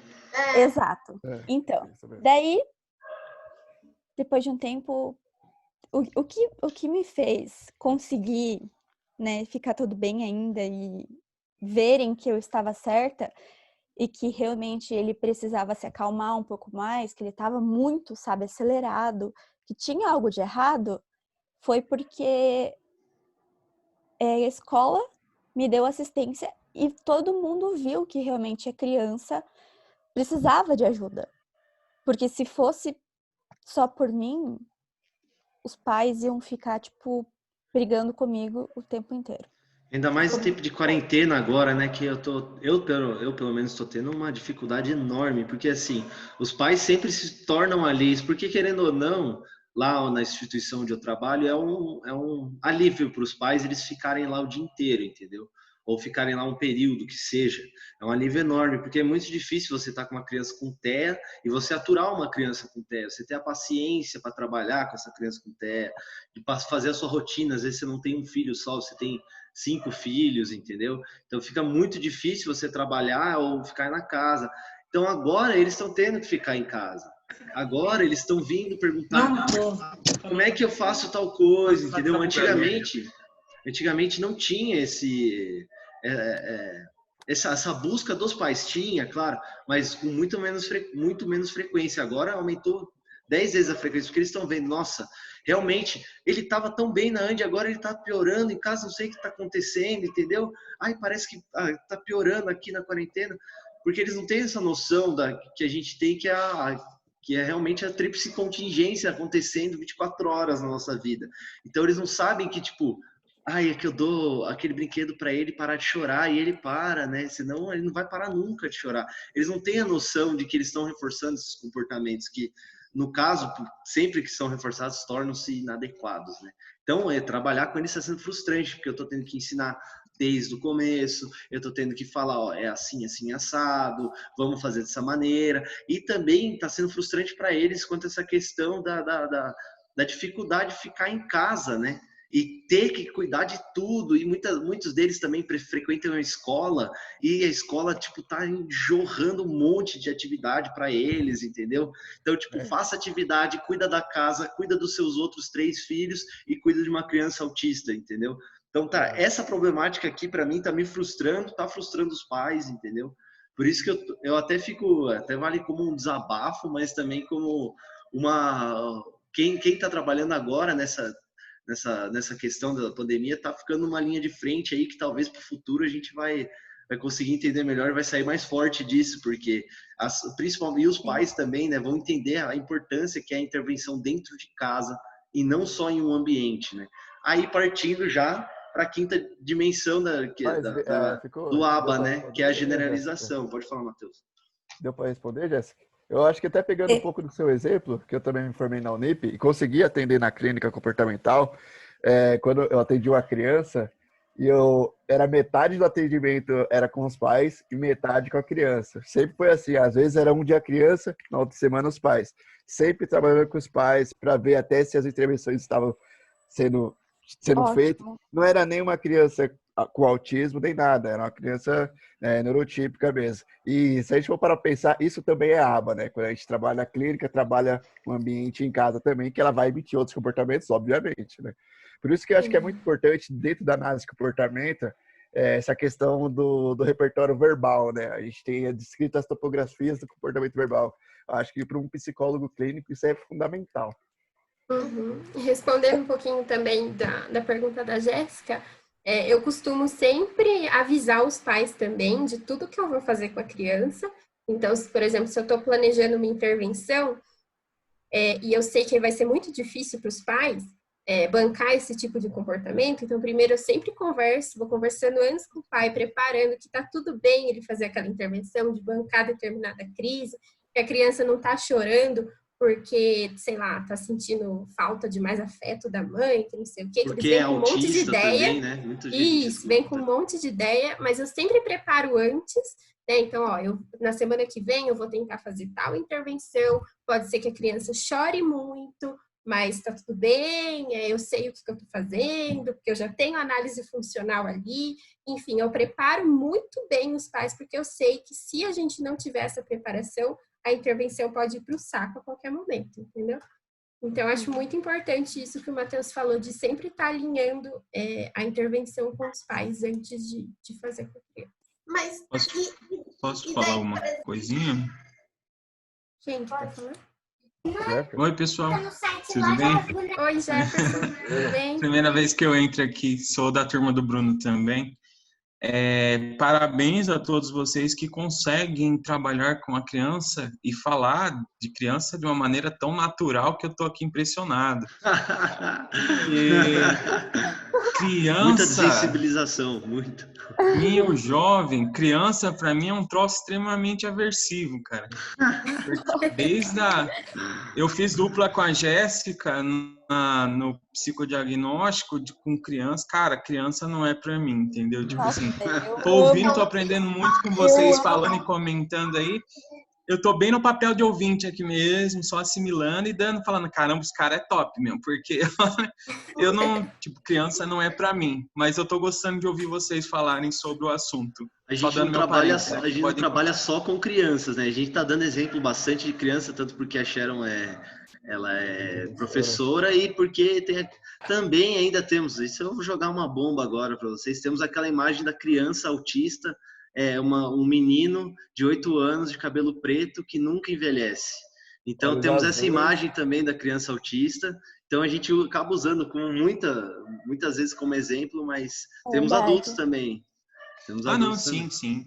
Mas você tem bacana. Mas vocês têm a proeza maravilhosa de cuidar de criança também, entendeu? Que é uma coisa que eu não sei se eu teria toda a disponibilidade de aprender, pelo menos assim, tipo, para criança. Para mim, tipo, eu boto de lado criança, meu foco é adolescente e adulto. É bem reforçador. Eu gosto, entendeu? Legal. É bem reforçador crianças. Espero que um dia você também, né? Também galera, adolescente. Só porque que as crianças de hoje serão os adultos que você vai atender amanhã. Então trabalhem direitinho para mim ter pouco trabalho. Entendeu? Obrigado. Se a gente trabalhar direito, você nem vai chegar pra vocês evitam que eu tenha trampo pesado depois. Só porque o Jefferson falou aí, na verdade, eu atendo só crianças com autismo. Eu tenho só criança. Olha! E outro detalhe, quando eu terminei psico, eu não ia atender criança. Toma, sempre assim. Foi convertido. Aí o ABA entrou na minha vida, cara. Vai esperando, Jefferson. Vai cair na sua mão. Vai chegar. Vai esperando. É legal a gente pensar da saúde também. Aqui, ó. Uma coisa bem à parte. E é legal a gente refletir também o porquê que criança é tão aversivo pra gente, né? Por que atender criança é tão ruim? E eu acho que é por conta dos pais essa resposta, né? Então, por exemplo, atendendo adulto, a gente não tem tanta cobrança, né? O adulto não fica cobrando a gente o tempo todo, resolve meu problema. Agora, com criança é diferente. A gente tem um pai ali, ele tá chorando muito, não sei mais o que eu faço, não deu certo o que você falou, e que não sei o que, e o pai não faz certo o que a gente fala, e fica aquele desespero todo. Então, a gente tem que estar muito preparado também para a reação dos pais e a cobrança deles, porque eles vão cobrar, né? Então, acho que é isso que fica um pouco aversivo também, atendimento infantil. Eu acho que Gabriel, tanto... querendo mudar o assunto aí, mas será que a Jéssica não queria saber um pouquinho mais de como ela faria? Porque o dela não é análise, né? O dela ela está fazendo com abordagem de Fenô? Não, comportamental, né? É que a gente fez Fenô na Unip, todo mundo fez. Tá, beleza. Então todo mundo que tá aqui comportamental. Eu sei que o Gabriel tá louco pra mudar comportamental. Não, tô me mordendo aqui, gente, por Mas favor. é uma pergunta muito rápida para Yasmin. Ai, por favor. Todos, né? E em relação ao sigilo? Responde, Yasmin. Você tem que estar passando ali com os pais o tempo todo. Eu acho que, assim, vai depender do caso, assim. Não, eu acho que, assim... Deixa eu falar, brincadeira. Então, assim, a gente tem esse... A gente tem esse sigilo com a criança, né? Então, é que assim, a gente se perdeu um pouquinho, a gente está falando aí de casos típicos e voltou para autismo, e aí voltou para típico, eu fiquei um pouco confusa. Em casos atípicos, né, de autismo, vai ser um pouco difícil a gente manter esse sigilo, até por conta da maioria das crianças que a gente atende não falam e tudo mais.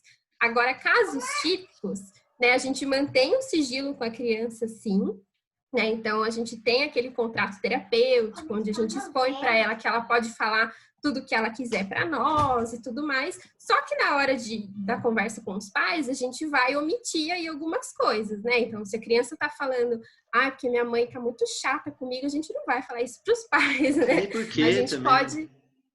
A gente pode fazer assim, eles refletirem por outros meios que não seja expondo o que a criança falou pra gente. Exatamente. Né? Mas a gente mantém o sigilo, sim. Com certeza. Agora, eu vou mudar de assunto, por favor, gente. Então, a gente já falou muito sobre esse assunto aqui, que é a questão da generalização. Então, nem vou me apegar muito a ele. A questão da generalização, que nem a gente já tinha falado bastante, no caso, generalizar, que nem já diz o próprio conceito, para outros ambientes. Então, a gente vai generalizar os comportamentos que a gente ensina, muitas vezes, de uma maneira formal na clínica. A gente preza essa generalização. Enfim, a maneira analítica. Gostaria de explicar aí, Matheus? Não, só para complementar a generalização, é legal quando a gente trabalha com TEA, igual a Yasmin falou, algumas nem falam, né? Então, às vezes, a gente faz uso de figuras ou faz uso de um gesto, de uso gestual para manter a comunicação, né? Lembrando que a comunicação não é só verbal. Eu gosto de trabalhar, por exemplo, quando eu falei que eu tenho assistido, que ele tem comportamento disruptivo por atenção, por fuga, esquiva. Então, eu penso, como que na nossa comunidade verbal, pensando na nossa cultura, enfim, ele pode emitir um comportamento fora do meu ambiente de trabalho e que eu sei que vai ser reforçado. Por exemplo, se eu quero que a criança, que eu quero que ensinar um comportamento para ela chamar atenção, para evitar o soco no queixo, pegando ainda meu exemplo, eu gosto de usar ela chamar vem, assim como eu mesmo, de forma mecânica, não sei se dá para ver. Porque eu sei que a nossa comunidade verbal, quando a gente faz assim para uma pessoa, a probabilidade dessa pessoa se aproximar da gente é muito grande. Para! Acesso aí, apontar para o que ela quer, enfim. Ou uma esquiva, né? Fazendo com a mão. Então, pronto. Questão analítica, gente, se alguém quiser se prontificar, explicar também. Yasmin. Não? Yasmin? Yasmin não falou até agora. Tem paz. Tem paz. Tá bom, Yasmin, né?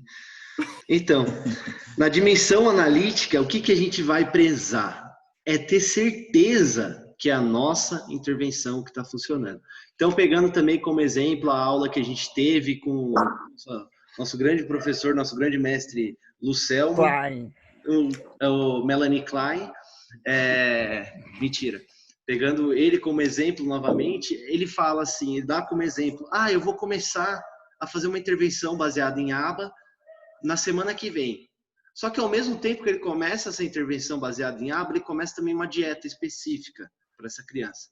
Então, o que vai dizer para a gente que é a nossa intervenção baseada em aba que está dando certo e não a dieta, por exemplo? Então, o que é? Ele dá também um outro exemplo de uma questão mais, como é que fala? AB, né? É uma forma de você testar se não vou entrar em detalhes, mas é uma forma de você testar se a sua intervenção está dando certo, entendeu? Então, por exemplo,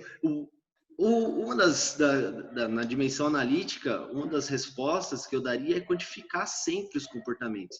Então, vamos quantificar antes de começar a intervenção. Como é que era? Começou a intervenção, vamos quantificar durante também, vamos quantificar depois da intervenção. Então, é uma forma, assim, da gente perceber como é que a gente, se é realmente a nossa intervenção que está funcionando. Entendeu? Se alguém quiser. A linha de base, treino. Linha de base, treino. Esse igual o Ariel falou, acontece muito, né? Esse pareamento com outras situações fora. E se o analista do comportamento não estiver testando esporadicamente a intervenção, ele não vai ter a certeza de que é a intervenção dele que está dando certo, né? A gente tem a discussão atual da área da saúde em relação ao remédio do hidroxicloroquina, né? A gente tem um resultado de recuperação, porque é uma característica do vírus. Ele se recuperar.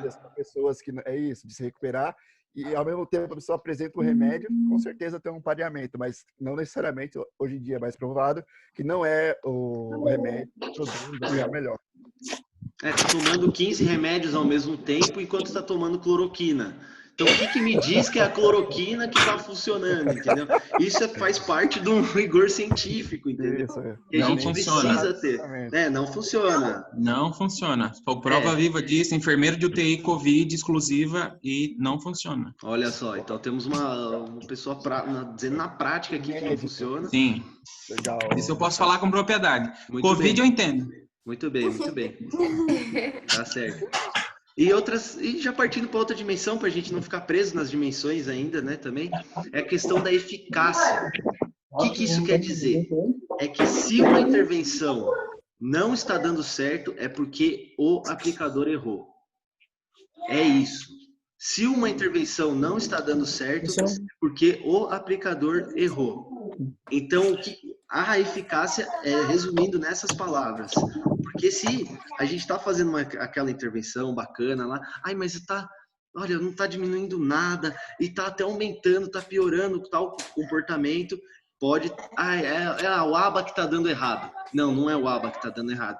Até porque ele tem esse rigor científico, como a gente estava falando muito antes, e você seguindo à risca todos esses preceitos, todas as dimensões, e também sabendo na ponta da língua toda a parte dos princípios básicos, muito dificilmente você vai errar e vai pular alguma coisa na sua frente, entendeu?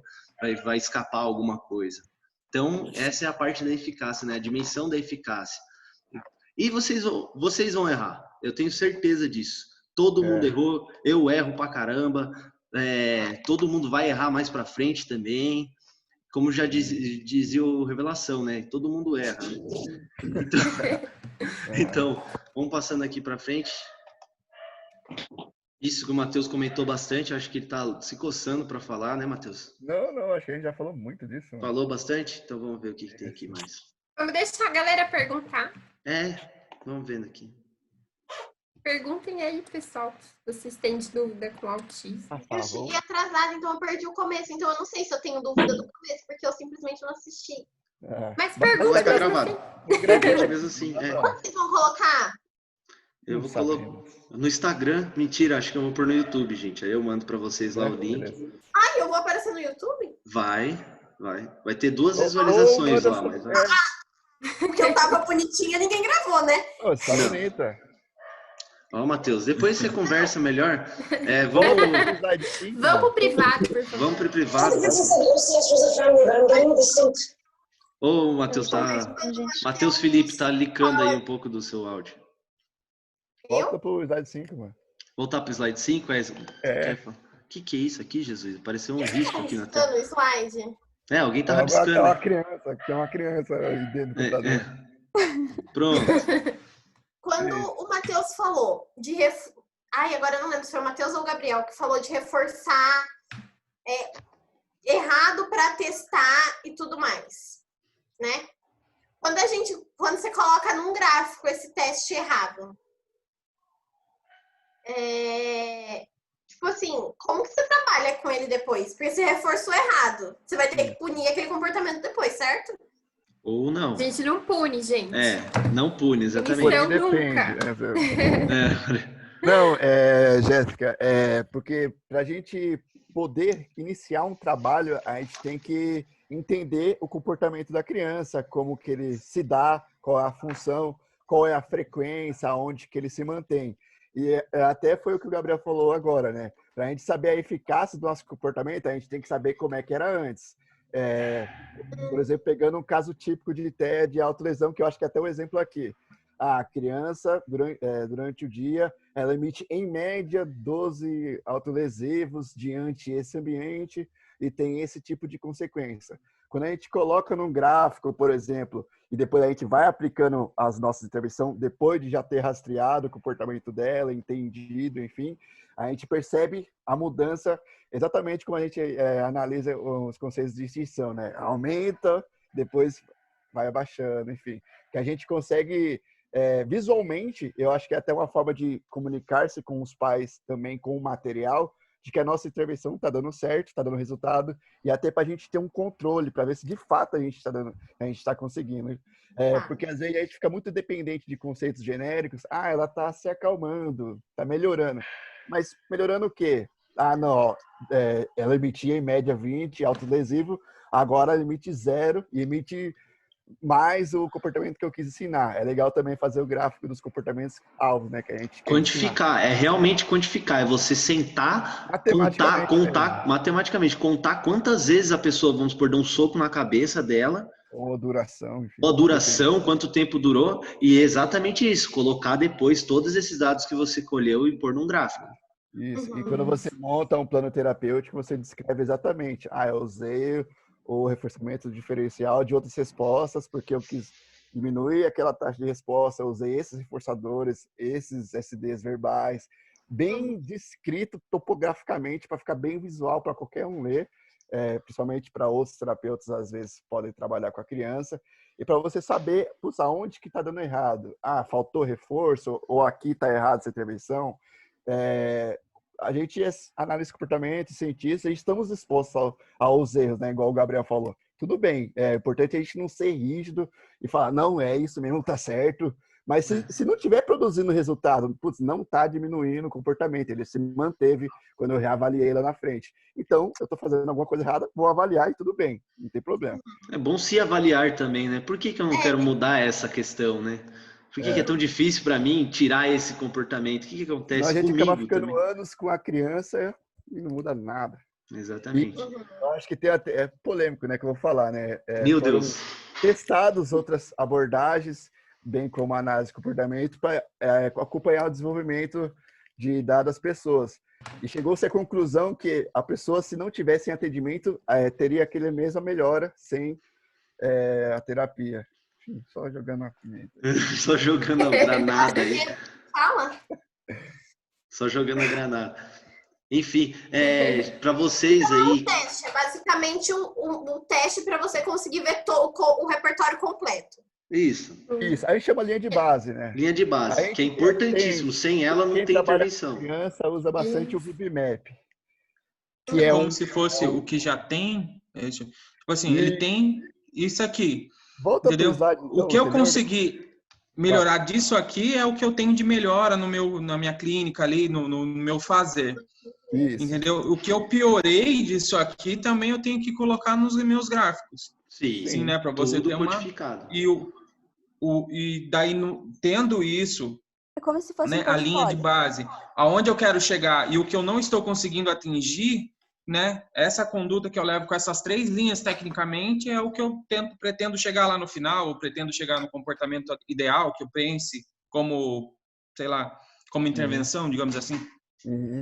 Explicar a linha de base, a linha de base, não vou lembrar exatamente agora, mas a gente rastreia o que ela tem e o que ela não tem também, né?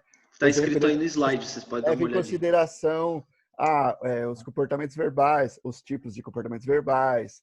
A gente também faz isso com as crianças, a gente faz tipo um portfólio. A gente pega e faz desde o que a gente fez pela primeira vez com a criança até o final. Então a criança mesmo, tipo, que os pais mesmos que trazem é tipo como se fosse um caderno, e a gente vai montando tudo aquilo para saber tudo que a criança fez durante um ano inteiro. Isso, e ajuda bastante quando você vai planejar uma intervenção, né? Por exemplo, eu fiz lá o levantamento em relação aos comportamentos verbais, mas a criança, eu não sei se todo mundo aqui entende comportamento verbal, tem um comportamento verbal de tato, que é a criança poder descrever o ambiente. Por exemplo, trabalhando com a criança com TEA, ela não tem repertório de tato que atinja o nível 2, mas ela sabe tatear 10 coisas, 10 coisas objetos, do ambiente. Isso. E dentre elas, tem um comportamento que às vezes é disruptivo, que é, sei lá, um xingamento, chama alguém de bobo, enfim. Às vezes o terapeuta pode se avaliar, ela tem um repertório tão baixo, vale a pena às vezes até extinguir aquele comportamento? Daí, eu acho que daí cabe de cada um, né? De avaliar. Vou diminuir ou vou potencializar, usar aquilo, às vezes até como um reforço, enfim. É bem comum, às vezes, até quem trabalha com TEA, tem crianças que às vezes não falam muito, mas às vezes falam palavrão, porque pode-se pensar que na família fala muito. Reforçaram também, aquela coisa toda. Ai, meu Deus, a única palavra dele foi o palavrão. Um palavrão, nossa, né? Não, já faz aquele estardalhado. Às vezes eu nem levo em consideração em colocar esse comportamento como extinção, abrindo para vocês, porque às vezes, crianças às vezes não conseguem nem tatear 10 palavras, né? Dentre elas falam palavrão. Putz, fica meio difícil, porque a gente acaba às vezes colocando em extinção outros comportamentos adequados, enfim. Às vezes eu até reforço esse ato dela tatear o ambiente para conseguir às vezes aumentar a generalização dela, fazer com que ela imita vários tatos, ou mandos, enfim. Então, questão também... É do filho de cada terapeuta, né? Cada terapeuta, eu acho que daí vai obedecer um critério. Também assim... O Matheus falou agora, isso daí de mando, né? Eu fui atender minha primeira criança e, cara, a criança sentou, ela não fazia nada, eu tentei de todas as formas brincar e tal, eu falei, cara, ela não entende comando nenhum. É muito rasa, não vai ter como. O que eu vou fazer, cara? Eu não estou preparado para atender essa criança. E aí eu fiquei muito chateado com aquilo. Aí na hora que a gente saiu da sala, a mãe dela chegou para ela e falou assim, coloca a sandalinha. Aí ela foi e colocou a sandália sozinha. Como assim? Quebra as pernas do peão já. Né? Aí me abriu o horizonte, entendeu? Isso é muito legal também, a gente ficar atento a essas coisas. Né? Então, ali, também voltando, né, também aqui na parte dos déficits e excessos, o Matheus fez uma problematização, eu queria fazer outra também. Na questão, assim, a gente às vezes vê que um comportamento estereotipado, que principalmente as pessoas com TEA têm, né, um comportamento estereotipado de balançar as mãos. Tá em excesso? Tá. Só que quando você chama ela para, olha para você no seu olho e te responde. Quando coloca uma demanda, vamos comer? Ele tá lá no canto, lá assim, ó, vamos comer. Ele levanta, vai e come. Entendeu? A necessidade de tirar esse comportamento, eu gostaria de perguntar para vocês. Eu acho que não tá atrapalhando o cotidiano da criança, tá? Uma boa pergunta. Que se for um comportamento problema, que gere alguma causa mais grave, ou um comportamento que atrapalhe a socialização da criança em algum meio... Talvez. E a gente recebe muito isso em clínica também, tipo, ai, meu filho, ele tá sempre lá assim com a mãozinha. Mas aí você pergunta, mas ele não deixa de fazer alguma coisa? Não. Ele come bem, come. Ele conversa, olha no seu olho, olha. Aí, mas ele fica assim. Aí você percebe que é muito mais pela estética de cura meu filho porque ele é autista, do que a questão de... A mãe tá aqui também, né? A mãe tá aqui assim. Mas daí você fala pra ela que... Mas daí, tipo, a gente começa a observar, né? Que que a gente faz a mesma coisa. A gente mexe as pernas, a gente... Eu não parei até agora. Gente... Minhas unhas aqui, nossa. A gente faz tanta coisa. Feio de ver, tipo... Pessoal, eu desliguei o áudio, porque eu tô... A luz aqui, ela atrapalha... Eu tô fazendo um tratamento dermatológico, eu não posso ficar com luz acesa, vocês vão me enxergar. Mas eu dou um exemplo para vocês de um aluno que eu tive no ano passado. Ele tinha 2 anos e meio e os adultos, na verdade, né, da sala de aula se incomodavam muito dele estar o tempo todo com a brincadeira dele ou no parque, o tempo todo correndo, girando o gira-gira. Se tivesse criança no gira-gira, ele não girava, né? Ele não se aproximava. E ele ficava o tempo todo daquele jeito e as pessoas estavam o tempo todo incomodadas com aquilo, né? Tira ele de lá, vamos tentar fazer ele brincar com as outras crianças. Só que assim, eu falei, gente, é que nem vocês falaram, ele se alimentava muito bem. E quando a gente chamava fulaninho, o fulaninho olhava, né? Fulaninho, vamos, fazia o sinal com a mão, né? Chamava com a mão, porque é aí que reforçava mais ainda e ele atendia mais rapidamente. Sim, e ele vinha, ele ia para o sentido que a gente estava pedindo para que ele fosse. Então, assim, não tinha necessidade da gente parar, fazer com que ele parasse com aquilo naquele momento, sendo que ele estava fazendo o básico, entendeu? Então, é complicado a gente analisar, fazer com que ele pare de fazer algumas coisas e isso pode prejudicar o desenvolvimento em outras coisas que seriam benéficas para ele. Uma coisa que a gente sempre tem que se perguntar em questão à estereotipia é se está trazendo prejuízo para a criança. Exatamente. Se está trazendo prejuízo para a criança, a gente precisa intervir. Exatamente. Se não. Exatamente. É a primeira dimensão, né? É a primeira dimensão do ABA, exatamente. Mas, por exemplo, o mexer as mãozinhas, o exemplo que o Gabriel trouxe. Se isso causa um estranhamento e atrapalha a socialização dele com outras crianças, por exemplo, não é necessariamente um problema dele, certo? Porque isso aqui não está atrapalhando ele em nenhuma atividade dele. As crianças que não se aproximam, talvez por ele não ser normal, aspas, muitas, né, nessa atitude. E aí, a gente não tem muito o que trabalhar com ele, né? Acho que talvez com a escola ou com os pais, o que a gente faria nesse sentido se atrapalha a socialização? Com as crianças também, exatamente. O trabalho seria mais com os outros, eu acho. Carolina escreveu aí que é uma tentativa de normatizar a criança. De fato, exatamente, com certeza. Essa inclusão.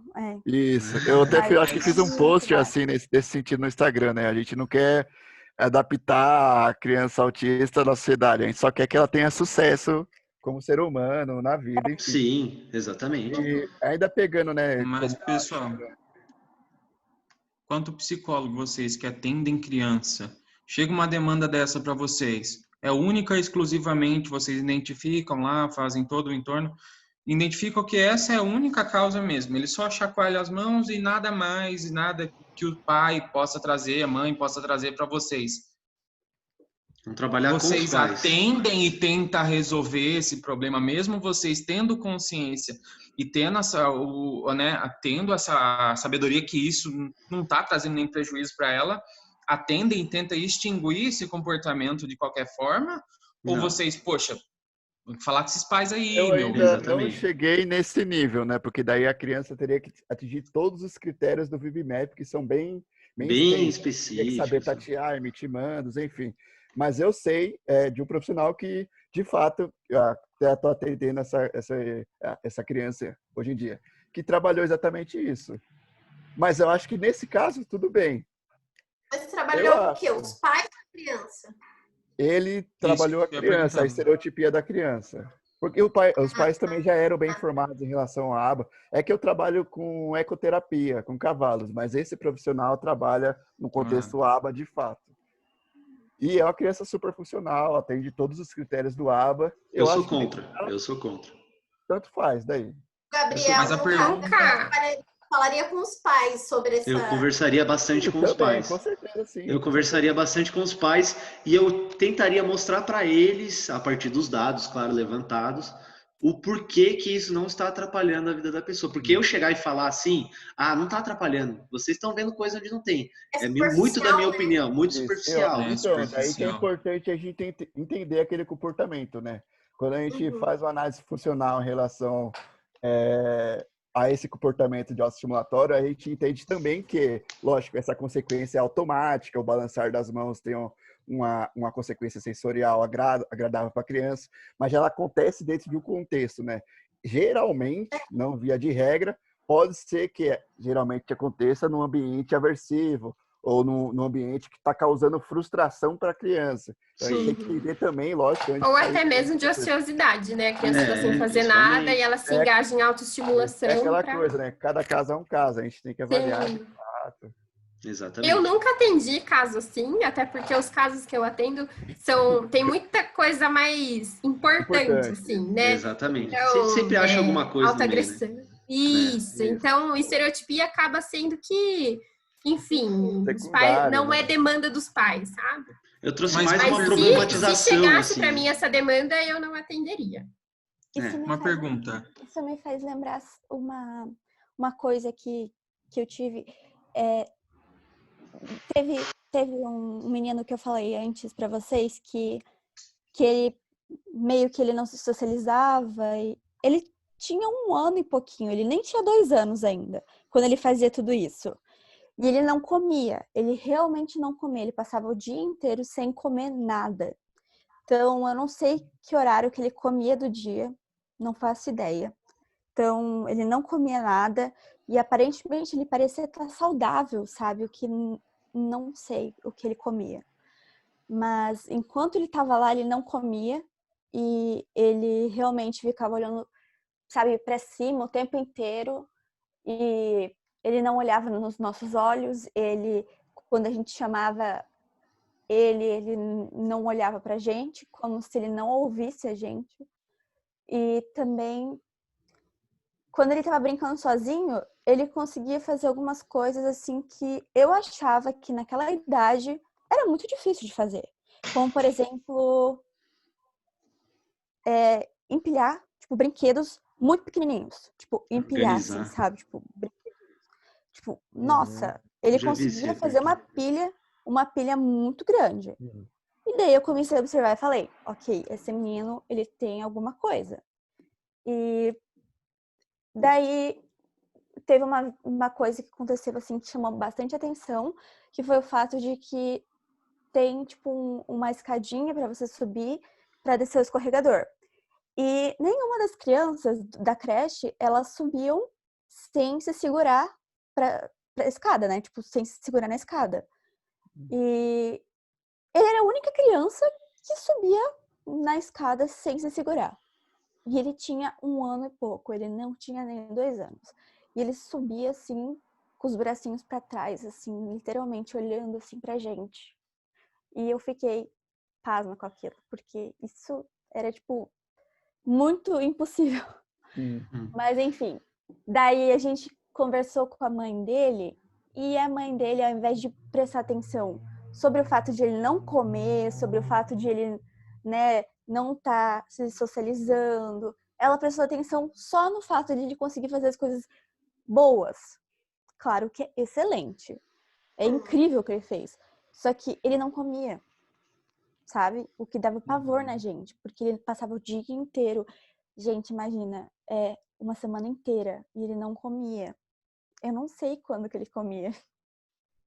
Sharon, eu tenho bastante casos assim, porque nós vivemos uma sociedade, infelizmente, em que os pais depositam as crianças na escola e nas creches. Desde que esteja lá dentro da creche e vocês estejam com um pacotinho lá enquanto eu posso trabalhar, fazer minhas coisas tranquilos, está certo, porque depois eu só vejo as coisas boas.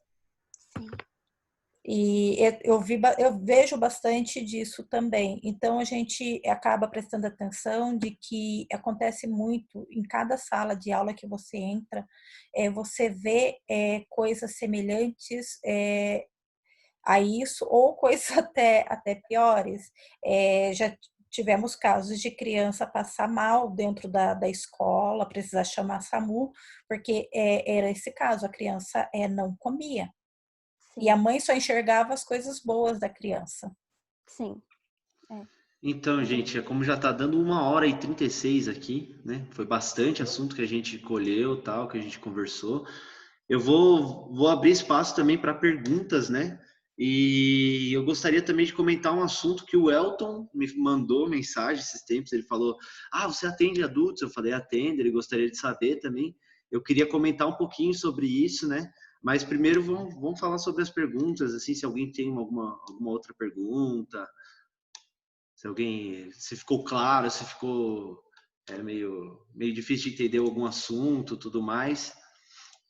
O Gabriel. Como eu perdi o começo, depois eu vou assistir total, certinho. Qualquer coisa manda no grupo também, né? Manda no grupo, a gente conversa lá para fomentar lá, entendeu? Porque muita gente ficou sem vir hoje aqui, que eu gostaria que tivessem vindo, entendeu? Então, tipo, para fomentar lá o assunto também, bom vocês perguntarem lá, mas perguntem aqui agora para a gente conversar melhor e tudo mais. Alguém comentou no grupo hoje também sobre outros métodos, né? Daí eu não sei se eu tinha falado lá, eu não sei se eu falei apenas do Denver, mas tem também algumas aplicabilidades mais não tão contextualizadas quanto o Denver. Tem o PECS também. Inclusive, cara, é dentro do ABA. Para mim, é tudo ABA. É tudo ABA. Eu acho que é uma intervenção pedagógica, né? Mas é aquela coisa, né? A ciência se conversa, né? Tudo que é método científico, ela vai entrar no ABA, né? Tanto é que não é só psicólogo que usa ABA. O diferencial que eu vejo na clínica do Denver, só para deixar, não lembro quem foi a mocinha, acho que foi até a Dai que estudou comigo.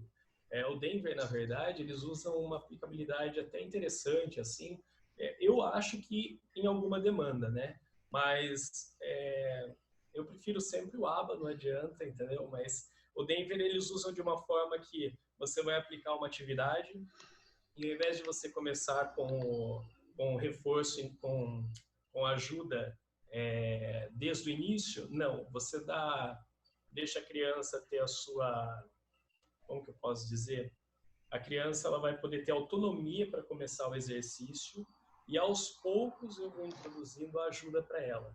Porque é o contrário do ABA, né? O ABA a gente começa com uma ajuda total e vai soltando aos poucos, né? Qual a ideologia disso, né, do Denver? É que, na verdade, você dando autonomia à criança e ela já começa iniciando mesmo errado e depois você vai ajudando ela aos poucos e, no final, uma ajuda total que seja, ela vai simplesmente olhar de uma forma que ela já era capaz e que, no final, você ensinou uma coisa que ela já era capaz, ela sabia fazer, então, definitivamente, ela sabe fazer, né? E o ABA trabalha da outra forma, que a gente já começa com uma ajuda total, passa para parcial, depois vai para verbal e, né, e assim vai. Hierarquia de dicas, gente, para quem não está familiarizado. Coisa, né? Mas é interessante também, cara, é legal. E o que mais também? Acho que é isso, né? De aplicabilidade, é isso aí. Daí eu falei para a menina que a moça de fenomenologia acabou buscando a ABA porque depois ela fez uma bela de uma interação com a criança, ela se sentiu ali... ela não tinha o que fazer, né, com os recursos, uma demanda, e acabou recorrendo ao ABA, como psicanalistas também acabam recorrendo. Inclusive, aqui tem psicanalista... Graças a Deus, graças a Deus. Olha, e tem psicanalista aqui que entende muito seja louvado. Aqui tem psicanalista. Ai, que bom. Então, a ABA não adianta, cara, é a melhor ciência que tem. Que mais tem resultado, exatamente. Se um dia aparecer, outra coisa, vamos bater no rigor científico, se um dia aparecer outro método, claro que é difícil, até porque está muito consolidado, comportamental, tudo mais, mas se um dia aparecer outra ciência, não um método, né, desculpa, outra ciência que bate o ABA, que tem mais evidência, que tem mais resultado, eu não vou pensar duas vezes. Eu sou o primeiro a mudar também. Eu sou o primeiro a mudar também, exatamente. Eu sou o seu Matheus, é o primeiro, eu sou o segundo. Vamos colocar. Pessoal, vocês que estão na área, gostaria de perguntar sobre cursos, leituras que vocês já fizeram, que vocês possam indicar. Nossa, leitura tem em relação... Sim. Eu acho que o autor é o Luciano Lacerda. Se você seguir ele indica muitas leituras, muita coisa, e muitos outros profissionais também vão com ele, então é legal. Eu vou jogar no grupo aqui, Eu vou jogar no grupo aqui para vocês terem noção, tá? Nossa, o curso que a gente está fazendo... Legal, pode jogar tudo no grupo. Básicos. Foque nos conceitos básicos da análise de comportamento. Estude isso, primeiro, independente de autismo ou não. Sempre exatamente. Foque nos conceitos básicos. Tem livro que foca diretamente à escola. Não sei se a pessoa que perguntou. Sim, Jordana, sim, eu trabalho na área da educação. Isso, eu tenho Acho bem interessante. Específico para a escola, melhor ainda. E a Amazon tem bastante desconto nesses livros. Viu? Que legal. E bom, né?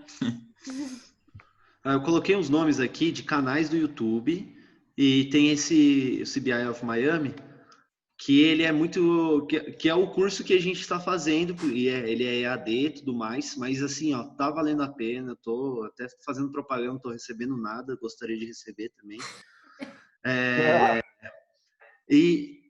Esse curso, sabe, a gente está tendo com esse professor também que eu coloquei aqui, o Luciano Lacerda, ele está passando bastante, sabe, coisas assim que são necessárias para análise do comportamento. Isso tudo que a gente passou aqui sobre a aba, a gente tirou deles também. Claro, também das nossas experiências com outros trabalhos e tudo mais, mas assim, grande parte a gente tirou do CBI, né, que deu esse embasamento teórico para a gente. E outra coisa, as leituras, vai ficar meio difícil, porque é bastante leitura, mas assim, eles dão bastante referência na questão dos livros lá, do que ler. O Luciano tem uma parte dele lá, uns vídeos dele, 5 livros sobre autismo, 5 livros sobre análise do comportamento. Ele faz uma sériezinha assim, que é bastante, bem bacana vocês lerem, verem para pesquisar e tudo mais. A gente tem a referência do que a gente usou bastante aqui para fazer esses slides, a gente vai mandar no grupo também, que é um artigo só, de 6 páginas, assim, facinho de ler. E é isso. Ô, Gabriel, uma coisa que eu acho que não foi falado, até eu comentei com você,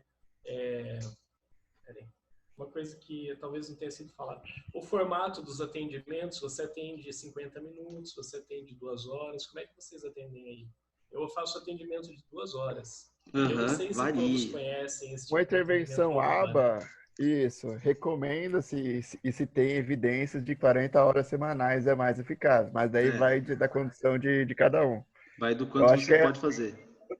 É que eu não trabalho em contexto clínico, né? Era a ideia, mas infelizmente veio a pandemia. O Gabriel trabalha em instituição, né? Que era terapia intensiva, era alguns 8 horas, alguns 4 horas. É que como eu acho que é muita ação judicial, então vai de como que eles conseguem ganhar.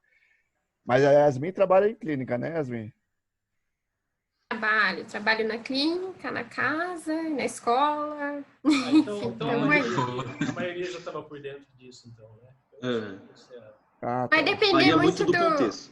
Varia muito das condições financeiras também da família, né? Então, tem casos que eu atendo 6 horas semanais, tem casos que eu faço 8 horas, 1 hora. Então, vai depender da condição financeira de cada família. Beleza, é isso aí, então. Tá certo, então, gente. Vamos finalizar por aqui. Se vocês tiverem mais uma pergunta. Gabriel? Com certeza. Rapidinho. Sobre o modelo que a gente está fazendo de apresentação dos temas. É que eu coloquei 2 temas lá de sugestão. Vai ter que apresentar os 2. Isso. Vai ter que apresentar os 2 e já era. Não tem o que fazer, entendeu? Melhor você já ir estudando, ó. Mentira, tô brincando. Sou estudante, eu preciso de ajuda. Tô brincando. Mas assim, prepara slide ou do jeito que achar melhor e é isso aí. Do jeito que achar melhor. Porque assim, a gente decidiu organizar, mas foi, sei lá, a gente teve a ideia de organizar, vamos organizar, deixar assim para ficar mais fácil de explicar, tudo mais, beleza. Mas se você não quiser, faça da sua maneira. Aqui não é para ser aula, entendeu? É para ser uma conversa, para ser mais um diálogo, entendeu? Mais aberto a não só o que a gente está apresentando não é rígido, entendeu? Então, o que você quiser trazer, traga da sua forma. Se quiser trazer só perguntas do tema para ver o que a gente sabe sobre o negócio, entendeu? Mas é exatamente isso que eu fiz com o meu tema, hein? Mas eu joguei um tema lá, um único tema, É o único tema, mas é mais para saber o que a psicologia comportamental, vocês, quanto profissionais formados, sabem ou já viram sobre o assunto, você entendeu? É muito mais para saber de vocês. Sim, entendi. Não, mas assim, ó, é que também a gente está modelando vocês aos poucos. Mentira, não tô não. Mas mas uma coisa assim que eu gostaria também de ver da parte também dos estudantes é ir atrás desses materiais, né? Sim. A ideia é mais essa. Mas a ideia também é porque assim, o que a gente trouxe aqui... né, Jefferson, o seu em relação ao câncer, é isso? Que você o meu colocou? é o que eu pretendo trabalhar. Bacana. Porque eu tenho um material também, eu posso até te ajudar, porque o meu TCC é sobre o câncer infantil. Olha que bacana. Aí os dois já podem se ajudar, né? Não é verdade? Aí acho que daí trabalharia com criança, mas num contexto muito específico. Bem pesado. Como a criança aparece? Sim, porque o ambiente. Uma hora outra brota, né? Eu tô fazendo iniciação científica também, pelo menos eu acho que eu tô, né? Graças à Unip e à quarentena. Mas eu tô fazendo também sobre oncologia infantil. Ah lá, olha só. Esse assunto que vocês forem abordar. Pra falar do tema, quem vai me ajudar? Ninguém vai te ajudar. No meu. Já eu tenho um trio já. Deixa eu terminar Beatriz, aqui. Ninguém mandou botar um monte de tempo. Tchau, YouTube. Vamos conversar aqui.